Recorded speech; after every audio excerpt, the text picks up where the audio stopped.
Hey Dan, let's touch on something that's on the front page of the Weekend Australian over the weekend. A transgender person regretting their decisions. What are your thoughts, and give us some insight into that front page?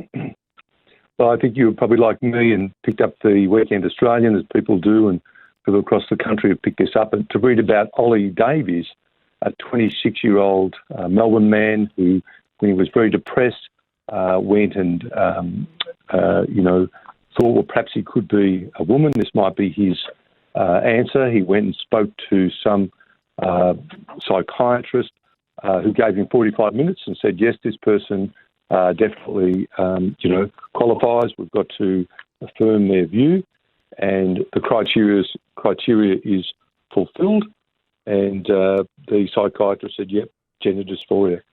So young Ollie, who is now complaining that the underlying depression and other motives he had weren't explored, he became a woman and then realised, while there was initial euphoria and acceptance in the LGBT community, found out that this just wasn't right for him, has now transitioned back to being a man, although he's infertile and has other medical consequences.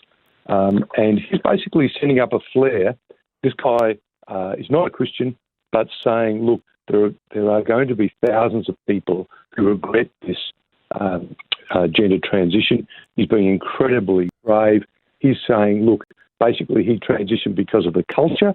It came from doctors, school curriculum, media, social media, and he, as a man, didn't really fit the stereotype. So then the suggestion was he was trans, and he basically concludes by saying, I felt like I'd pretty much been involved in a cult. So what an incredibly amazing story Ollie has. It's a story, no doubt, of hundreds, perhaps thousands of people who've, changed their gender as part of this, woke social movement. He's regretting it, and he's telling his story. It's great to hear, Neil. And at a time like this, Dan, when governments around Australia appear to be just forging ahead to change laws that are going to make this man's story something of the norm. Let's touch on what's happening in Tasmania with their conversion therapy laws. What's the developments there? Well, basically, if this fellow, Ollie, if he presented to a medical practitioner, to a pastor, to a counsellor, to a parent, they would be, banned from resisting his stated desire to become a woman. And so he wouldn't be able to explore, alternatives to that. And also, when he decided he wanted to become a man again, he wouldn't be able to get any help for that either. And so all the help that he says that he needed at both parts of this journey would be denied and would be criminalised. And so there was a lot of work happening. Christopher Bro here, the Australian Christian Lobby director down there, he's working closely with other faith leaders, medical experts, even feminists, to push back against this law that is trying to be pushed past a Liberal government in Tasmania, a Liberal government who appears to be quite fearful of the LGBT lobby in Tasmania. It's a crazy circumstance that's going on, Dan. Your thoughts here, because as soon as anyone speaks up, and Christians are outspoken because there is concern that innocent people are going to be caught up in all sorts of things that are going to be life-altering, and especially in regards to children. But now there are organisations like the Tasmanian Law Institute that are making it rather difficult with their latest report, recommending all sorts of restrictions on how you might even present any sort of religious or biblical belief there that might impact on someone's decisions. Well, that's right. And so they call it bigotry, and it is definitely an attack on the gospel. Perhaps that's one of the great blessings of Ollie Davies' story, that he's clearly not a Christian, and so that it helps realise, I suppose, like an archaeological dig, Neil, that this is not just faith-based. This is biology-based. This is real human nature-based, and these organisations like the Tasmanian Law Institute, they're ideological. They're pushing these woke agendas, and they wish to suppress any contrary voices. So we're standing up, and I expect we will make a difference. So in Tasmania, Dan, clarify this for us, because these sorts of reports recommend that parents or pastors, even medical practitioners, won't have any say, and it'll be against the law to even have a conversation around the dinner table around issues about sexuality or gender confusion. How could this be right, Neil? How could this be right? You know, we're not in a communist country where you would think that our evening meal discussions would be, subject to review by government, just simple parenting along biological lines. But this is what's being pushed by the LGBT activists, and you're absolutely right. You've phrased it perfectly. That's what's at risk. And there's a way that people listening to our conversation today can take some action, even if it's just the signing of a petition. There's a government petition on the ACL website. Yes, look, this petition is important. It's a parliamentary petition, and there is a petition to prevent this law. There's also a competing petition by LGBT activists. So we are working hard to get all Tasmanians of faith, Tasmanians who believe in biology, to sign this. I think we're around the 3,000 mark at the moment, and both parties, as it were, to these competing petitions have been given an extension of time. So we do urge people to get active, sign it and share it. Dan, let's turn our attention to some developments in Western Australia around drag queen shows. A little bit of progress here, but an all-age drag show no longer open to children. This is some good news, isn't it? Well, it is, because the topic of this was all-age drag show. It was clearly intended by those putting this on that, children, preschoolers, people who would tend to go to drag queen story time, those type of young people would be able to go to this drag show, dress as drag, enjoy the frivolity of the LGBT party, as it were.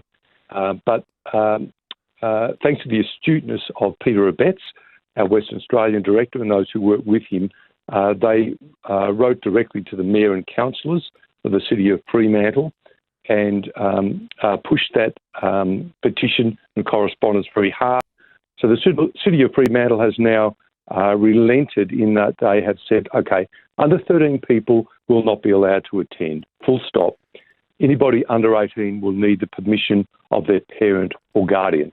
So that's a great win. So the all-age drag show is now, effectively an over-18 drag show, as it should be. And so this is great progress, and it does show what happens when, thousands of people write to their councillors, because the councillors depend on these people's vote to stay in office. It's people power, and getting elected is a priority. Getting re-elected is a great priority. So thank you to all those Western Australians who did that. Dan, is there any likelihood that could set some sort of a precedent around the whole of Australia, where children are not allowed to go and see these sorts of drag queen spectaculars, but even as that might even relate to drag queen story time in public libraries? I know there are some other developments that are going on, especially in the state of Queensland, but is there likely to be any sort of precedent you think could be set by that? I think precedent's too strong a word, Neil, because each of these battles has to be fought in that local area, because a precedent like this, no other council's not going to want to apply it. If they're in any way LGBT orientated, they'll want it all age. So, there hasn't been any success in the Brisbane City Council of, sort of overruling, as it were, the drag queen story time.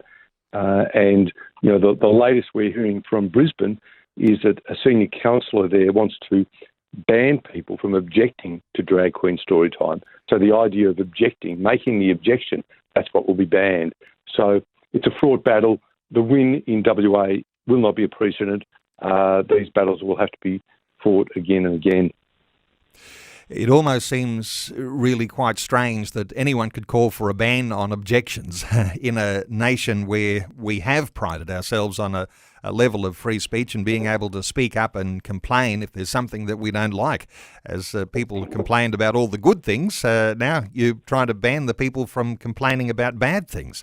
Hey, let's turn our sights to Victoria. Another bit of good news, something good to report here around Fiona Patten's bill.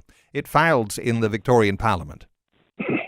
Well, that's correct. What Fiona Patten was trying to do by her bill was to say that faith-based hospitals like St Vincent's in Victoria who receive public money, these faith-based hospitals could not decide they're not doing abortions or could not say they're not performing euthanasia. So abortion and euthanasia currently in St Vincent's Hospital are not conducted, and doctors are not permitted to do them at these hospitals. People who go there won't be able to get these life-ending procedures. But they do take funding from the government. So her bill was to say, well, any faith-based hospital who takes government money must perform these.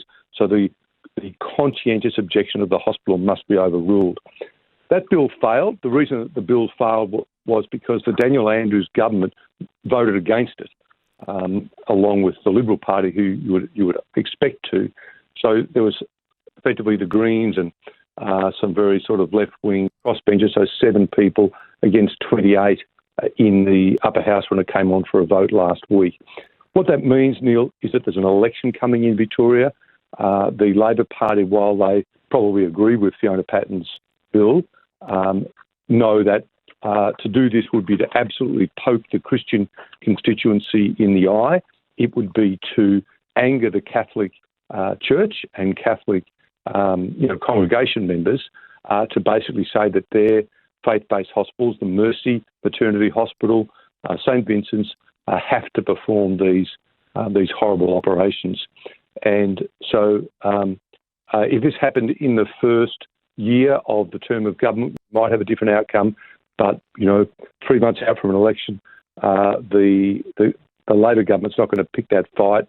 So bravo to the Victorian Christians and other faith communities who've, really stood up over the last few years. I think Daniel Andrews is getting the message, and that's good. And thousands of Australian Christian lobby supporters who came to the fore and exercised their right to object here, and they actually asked for rejection of this bill. So good on those thousands of supporters of the ACL. Absolutely, you're right, Neil. Okay, let's talk issues around the Indigenous Voice. You've had some thought or two to around the Indigenous Voice. What are your thoughts here, Dan? Well, Neil, this is going to be, one of the biggest issues probably next year. We may well see a referendum.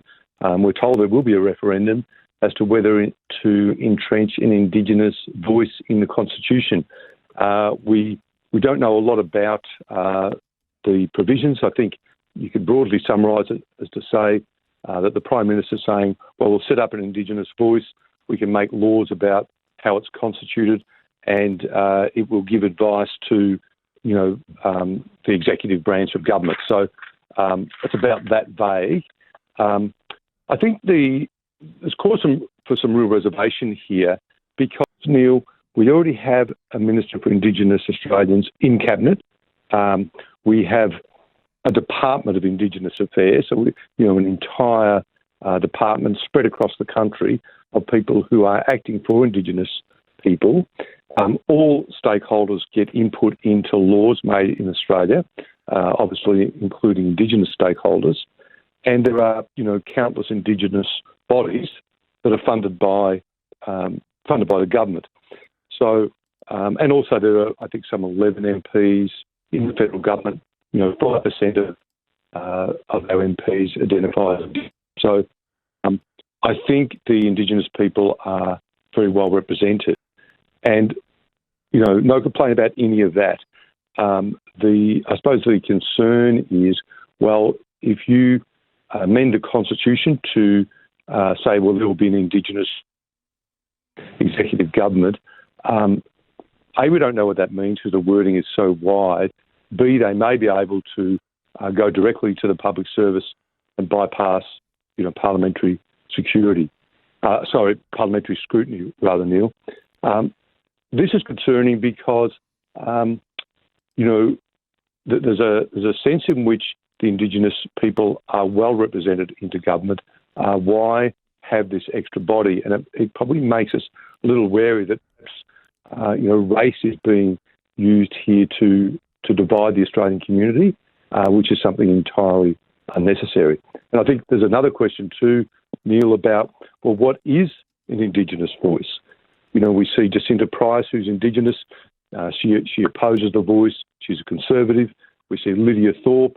She's a senator of the hard left who, sought to make her oath of allegiance to the colonising Queen. So here's two senators, Indigenous, with completely divergent views. So, is there a sort of, Indigenous voice? I think there's a lot of diversity in the Indigenous community. So I'm just expressing these reservations, Neil, because this will be an emerging issue, probably not immediately apparent to people, but it will be a big issue next year. An emerging issue and fears of division of the Australian community, and as you say, light on the detail, and perhaps deliberately, and no doubt as debate continues and getting closer to that time, more detail would be expected and people will be able to make more of a black and white decision or way that they might think about how that might affect our Australian community.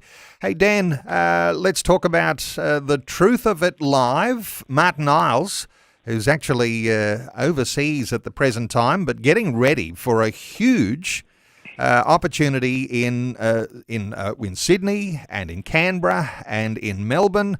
The Babylon series, How to Live as Bold Christians in Modern Day Babylon. These sorts of things are so popular and already thousands of people have got tickets to be a part of these events. Exciting times ahead because he'll deliver some pretty solid stuff in those gatherings. Look, absolutely, Neil. The momentum is definitely building. The first event in Sydney on the 24th of September. It's a Saturday night in the International Convention Centre. There will be thousands. There's well over 1,000 people who've booked tickets already for that. And we're still over 4 weeks out. This will be a sensational event, and it's just great to see so many Christians gathering. The gospel will be preached. A Christian worldview will be shared. It's going to be a very, very encouraging evening, and we're hoping that people travel in, from all around New South Wales to enjoy great fellowship, a great sense of vision, and perhaps some strengthening of their own backbone. One of the things that we're facing a lot is cancel culture. The remedy for cancel culture is courage culture, and we definitely see that with Martin Iles and his work on the truth of it. So, looking forward to seeing our Sydney people there in Sydney. Canberra follows in October, Melbourne on the 11th of November. So it's going to be a fantastic series. And, thanks for mentioning it, Neil. It'll be great. All good. And so Sydney, 24th of September, and then you'll be able to see those dates for Canberra and also in Melbourne at the ACL website, acl.org.au. The Australian Christian Lobby website, acl.org.au. The tour is being called Babylon. It's the Truth of It Live tour and how to live as bold Christians in modern day Babylon. Wonderful getting your insights as always, Dan Flynn. Thanks so much for taking some time to share those with listeners today. acl.org.au. Dan Flynn is Deputy Director of the Australian Christian Lobby. Dan, thanks for the update today on 2020. That's my pleasure, Neil. Thank you.